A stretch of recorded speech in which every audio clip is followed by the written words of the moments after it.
The sky hung heavy with rain, mirroring the somber atmosphere as we gathered at the funeral. Henry's father, a pillar of strength, now lay in a casket, and the weight of grief pressed upon us all. My hand found Henry's, seeking solace in the midst of the mourning crowd. The rain began to fall, gentle tears from the heavens. Henry turned to me, his eyes clouded with a mixture of sorrow and uncertainty. "Nora," he began, his voice barely audible above the patter of raindrops, "I've been thinking about Mom." I furrowed my brows, unsure where this conversation was headed. "What about her, Henry?" He hesitated, raindrops collecting on his brow. "She's alone now, Nora. After Dad's gone, she needs someone." I was thinking, what if we move in with her? Be there for her? I blinked, caught off guard by the suggestion. "Henry, we've never discussed this before. It's a big decision." His gaze met mine, pleading for understanding. "I know, but Mom's in pain. I can't bear to see her alone. Can we at least consider it?" As the rain intensified, I nodded, my heart torn between the loyalty to my husband and the unease of appending our life. Little did I know, this moment marked the inception of a journey fraught with challenges and unforeseen consequences. The days following the funeral felt like a daze, the mourning period still casting its long shadow. One evening, Henry broached a conversation that would cast a more lasting darkness over our lives. We sat in the dimly lit living room, the air thick with a palpable tension. Henry shifted uncomfortably in his chair before finally breaking the silence. "Nora," he began cautiously, "I've been talking to Mom, and she's struggling. Emotionally, financially. I was thinking, what if we move in with her? Help her out." My eyes widened with surprise, a sense of foreboding settling in my stomach. "Move in with your mom." "Henry, we never discussed this before. It's a significant decision." He sighed, the weight of responsibility etched on his face. "I know it's sudden, but Mom needs us. It's the right thing to do." I bit my lip, contemplating the implications. "Henry, we're still adjusting to life without your father. Moving in so soon, it's a lot to take in." His eyes pleaded with mine, a silent desperation in them. "Nora, please, we can make it work. It's just temporary until she gets back on her feet." The unease lingered, and I hesitated before reluctantly nodding. "Okay, Henry, but it's temporary, right? We need to set boundaries." He offered a weak smile. "Of course, Nora. This is just until Mom gets through this tough time." Little did I know that this decision would open the floodgates to a cascade of unforeseen challenges, setting the stage for a series of unsettling events that would test the very foundation of our marriage. The new living arrangement brought with it a shift in dynamics that crept into the core of our marriage. As a web designer, my work was more than just a job. It was a passion. However, my home-based office became the epicenter of my mother-in-law's disapproval.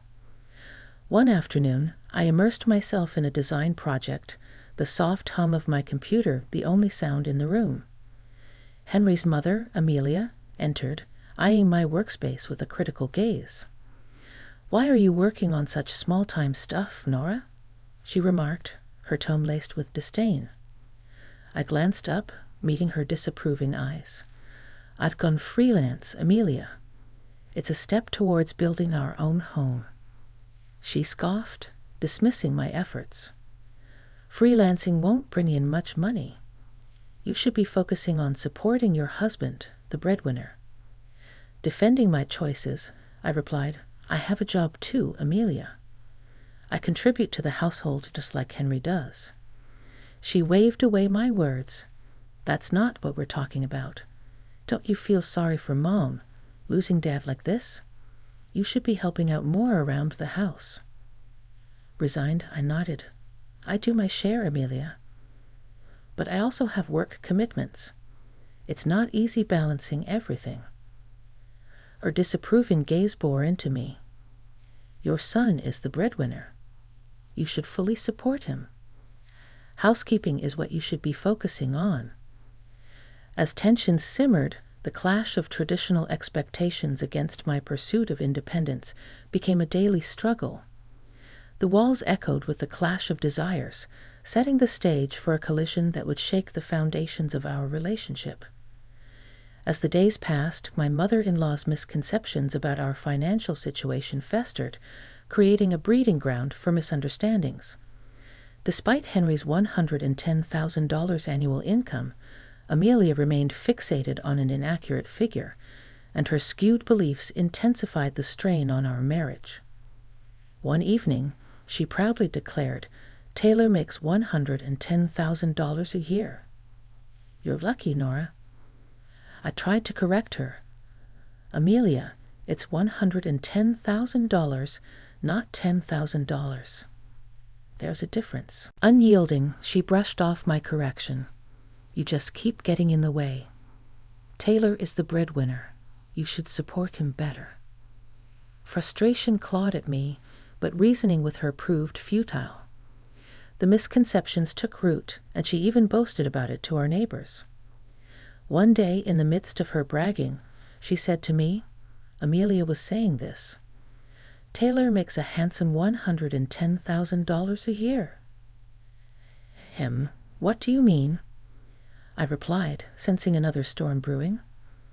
Even when I tried to have a serious talk with Taylor, he wouldn't listen to me attentively. "Amelia says you make $110,000 a year. Are you okay with her misunderstanding that?" she questioned. I sighed, realizing the gravity of the situation.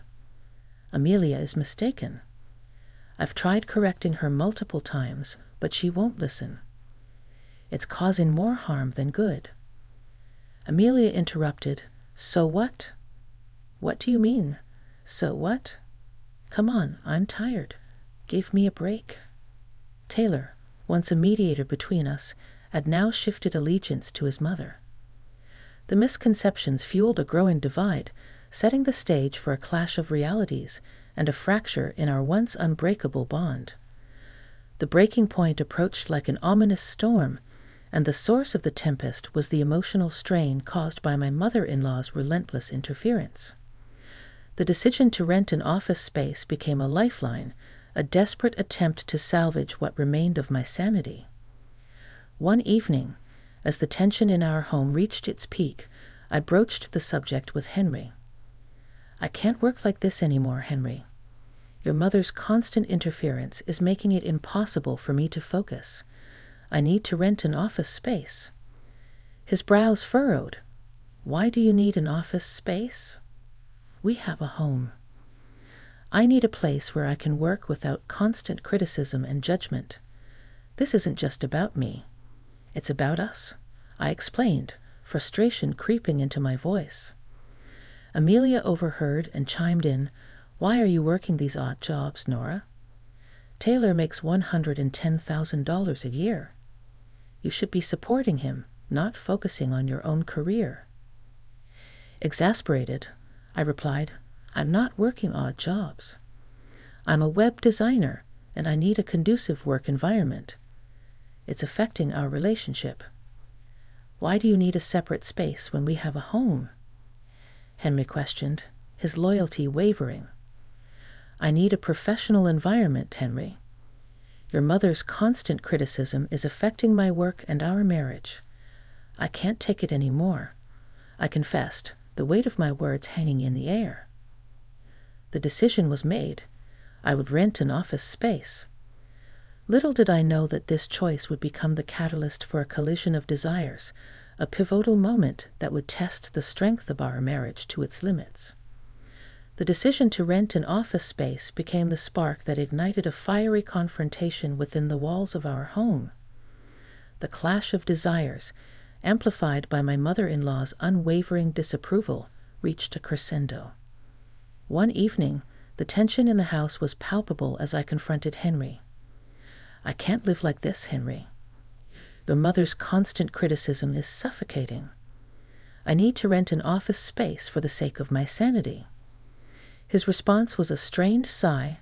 Nora, can't you see how hard this is for me? Mom needs us, and you're prioritizing your work over family. It's not about prioritizing work over family. It's about creating a healthy environment for both. I need space to work, and I need you to understand that, I pleaded, desperation creeping into my voice. Amelia, never one to shy away from expressing her opinions, interjected, why do you need to waste money on an office space? Taylor makes enough for the family. You should be supporting him, not spending on unnecessary things. Anger bubbled within me. It's not unnecessary. It's essential for my work and our relationship. I can't bear this constant criticism. Henry, torn between loyalty to his mother and understanding my perspective, attempted to mediate. Can't you compromise, Nora? Mom needs us, and I can't ignore that. I shook my head, frustration boiling over. I have compromised enough. I need you to stand by me on this, Henry. It's not just about an office space.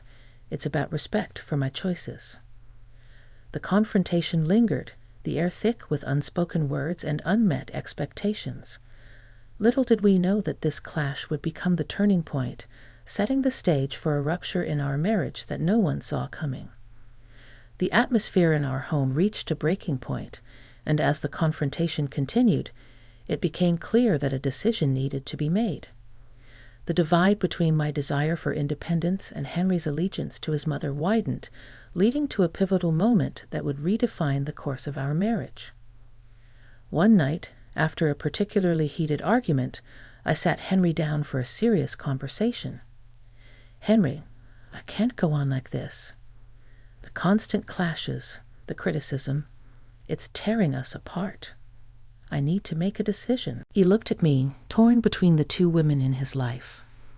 Nora, just try to understand Mom's feelings. She's been through a lot. I took a deep breath, steeling myself for what was to come.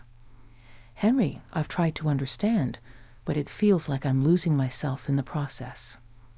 I need you to choose, us or your mother's expectations. His eyes darted nervously, and after a moment of silence, he sighed. Can't you find a middle ground, Nora? I can't abandon my mother. I felt a lump form in my throat, the weight of the decision pressing down on me. I can't live like this anymore, Henry. If you can't choose us, then I'll have to make the choice for both of us. His gaze faltered, realization dawning on him.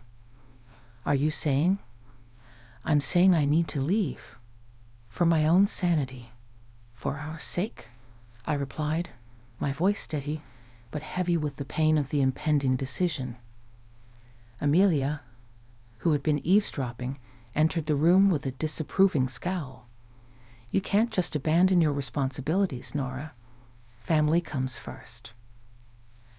I shot back.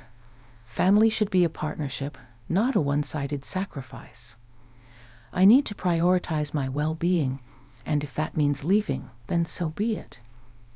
The room fell silent, the weight of the decision hanging in the air. Little did we know that this choice would lead to a cascade of events, unraveling the threads that once bound us together. The decision to leave set in motion a chain of events that transcended the emotional realm and ventured into the legal domain.